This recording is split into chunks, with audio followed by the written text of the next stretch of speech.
우리가 앞 시간에 4장 4절에서 17절 말씀을 통해서 왼쪽 모로 누웠고 오른쪽 모로 누워서 북이스라엘 족속을 위해서 390일, 남유다 족속을 위해서 40일 동안 몸 퍼포먼스로 메시지를 전하게 하시는 말씀을 묵상을 했어요. 이 시간에는 5장 1절에서 17절 두 번째 퍼포먼스를 공부할 차례입니다. 5장 1절에서 4절 말씀을 보면 날카로운 삭도를 가지고 머리 밀어라. 그리고 수염을 다 밀어라. 그래서 이 터럭이라고 하는 말은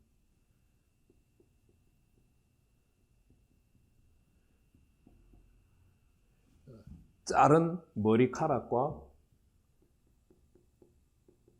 수염을 합해서 그냥 터럭이라고 말해요. 그래서 터럭 퍼포먼스로 바벨론 땅에 사로잡혀 온 이스라엘 족속과 남유다 족속들의 죄를 드러내라. 그렇게 말씀하세요. 자, 이 5장 1절, 2절 말씀을 보면은요, 이 머리카락과 수염을 잘라서 잘 보관을 하고 있어야 돼요. 언제까지?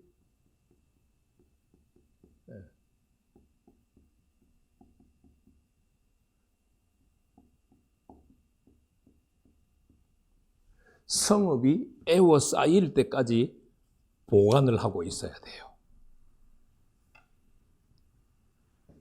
그러다가 성이 포위가 되면 어떻게 해야 돼요? 세 개로 나눠요. 3분의 1, 3분의 1, 3분의 1. 잘 저울에 이번에는 저울까지는 아니지만 3분의 1은 성읍 안에서 뭐를 해라? 불살라라. 3분의 1은 또 뭐를 해라? 성읍에서 칼로 쳐라. 또 3분의 1은 어떻게 해요? 바람에 흩어라. 그러면은 영광스러운 여호와의 형상이 뒤를 따라가면서 칼로 칠 것이다. 그리고 3분의 1, 3분의 1, 3분의 1로 나누기 전에 옷에다가 조금 싸두어라.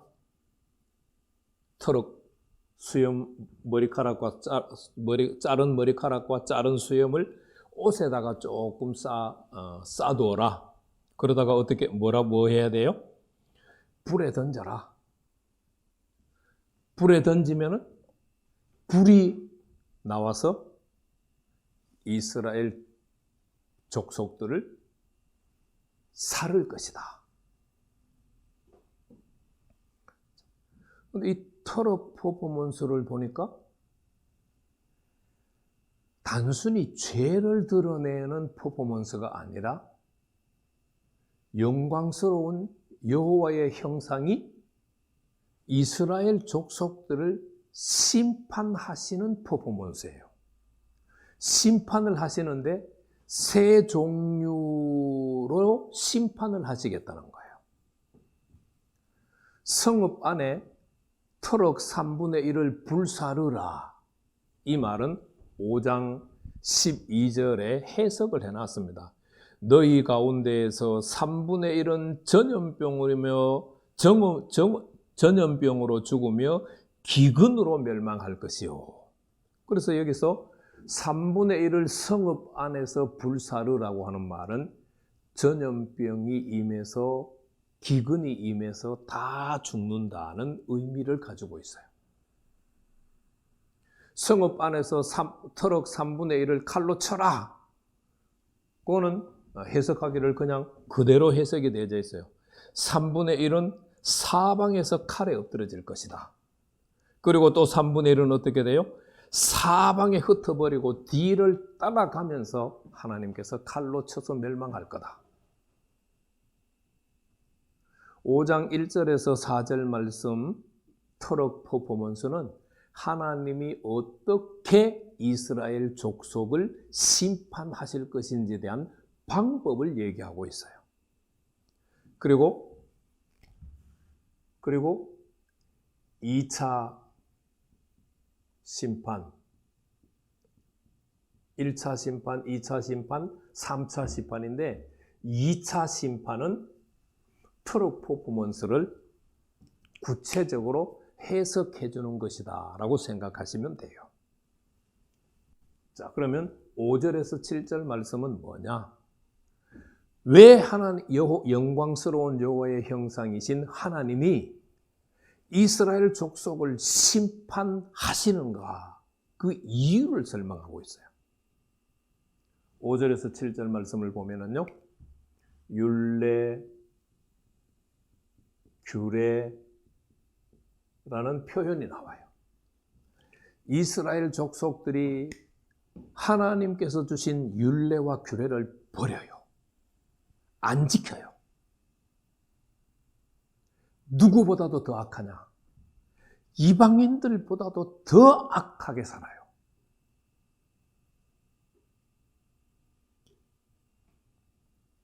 신약으로 말하면 하나님께서 우리에게 주신 말씀은 지키라고 주는 거예요. 들으라고만 주는 게 아니에요. 듣고 지키라고 주는 거예요. 마태복음 7장에 반석 위에 지은 집과 모래 위에 지은 집의 차이점 잘 아시죠? 모래 위에 지은 집은 말씀을 듣기만 하는 자들이에요. 말씀을 듣기만 하는 자들, 모래 위에 지은 집은 어떻게 돼요? 비바람이 불고 창수가 나면 다 쓰러져서 흔적도 없이 없어져요. 오늘날 거의 대부분의 성도들이 이렇게 신앙생활 한답시고 신앙생활을 해요. 반석 위에 지은 집은 어떻게 사는 성도를 말해요? 말씀을 듣고 그 말씀을 지키는, 행하는 성도를 말해요. 그러면 이렇게 말씀을 듣고 말씀을 지키는 성도들은 비바람이 불고 창수가 나도 무너지지 않고 흔들리지 않고 존재해요.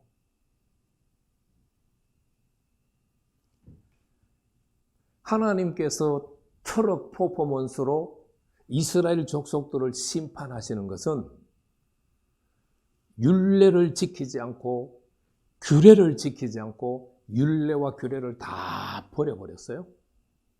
이방인들보다도 더 악하게 살아요. 그렇다고 이방의 법도 지키지도 않는다고 말씀하세요.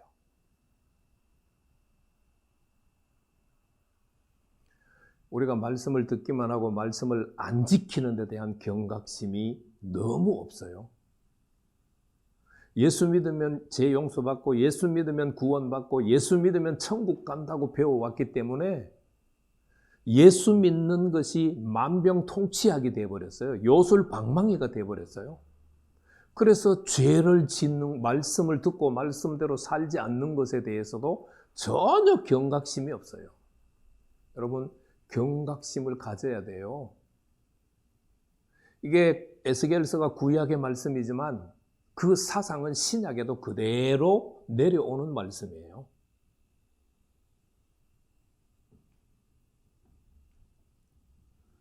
그리고 8절에서 17절 말씀은 1차 심판, 2차 심판, 3차 심판을 얘기를 하세요.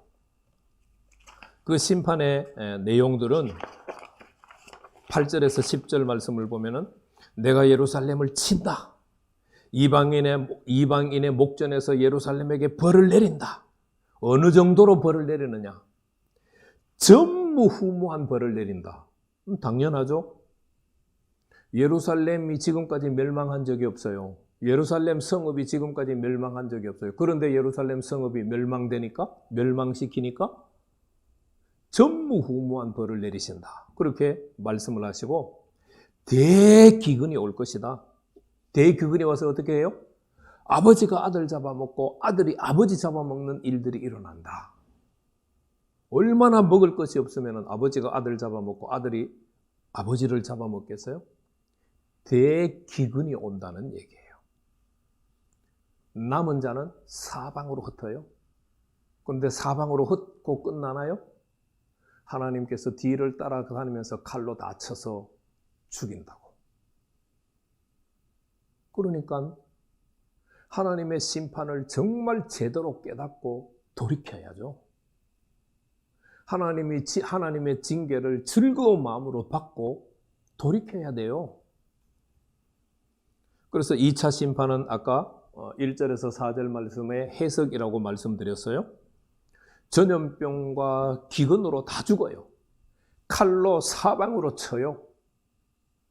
그리고 칼로 치고 난 다음에 따라가면서 계속해서 하나님께서 다 죽이신다는 말씀이 두 번째 심판이에요. 세 번째 심판은요, 예루살렘을 항무하게 하세요.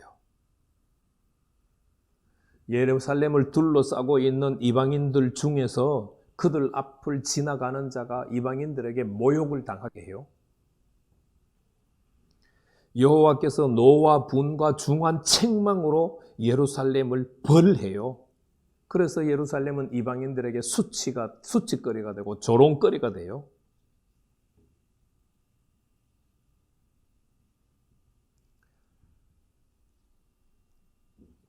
더 15절, 16절, 17절 말씀을 보면은 기근의 독화살을 쏠고 양식을 끊고 기근과 사나운 짐승을 예루살렘에 보내서 외롭게 하고 예루살렘 가운데 전염병과 사륙들이 일어나게 된다. 칼이 예루살렘에 임하게 된다.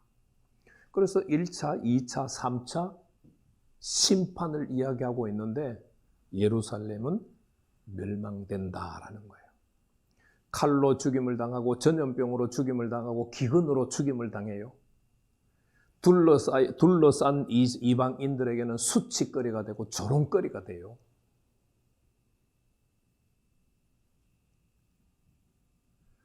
영광스러운 여호와의 형상이 말로 에스겔이 사명을 감당하지 못하니까 몸으로 퍼포먼스로 사명을 감당하게 해요. 그것을 우리가 4장, 5장 말씀으로 가운데 살펴보았어요. 네 번째 문단 강의를 마치면서 말씀을 듣는 데서 끝나면 안 돼요. 말씀을 듣고 내가 뭐 하나라도 붙들고 살아야 돼요. 지난주일에 말씀을 들었으면 붙들고 일주일 동안 살고 그 다음에 오는 주일에 또 말씀을 들었으면 그 가운데 하나를 붙들고 일주일 동안 살고 우리가 그렇게 살다가 보면은 말씀을 듣고 행하는 삶이 차곡차곡 쌓여요. 그리고 죄에 대해서 민감해야 돼요. 죄와 싸워서 이기는 자가 돼야 돼요. 혹시나 나도 모르게 죄를 지어서 하나님의 징계 가운데 있으면은 원망하고 불평하고 나만 왜 이러냐고 할 게 아니라 하나님의 징계를 기쁜 마음으로 감당해야 돼요. 그래야 빨리 징계가 끝나요. 이 말씀들을 잘 생각할 수 있기를 축복합니다.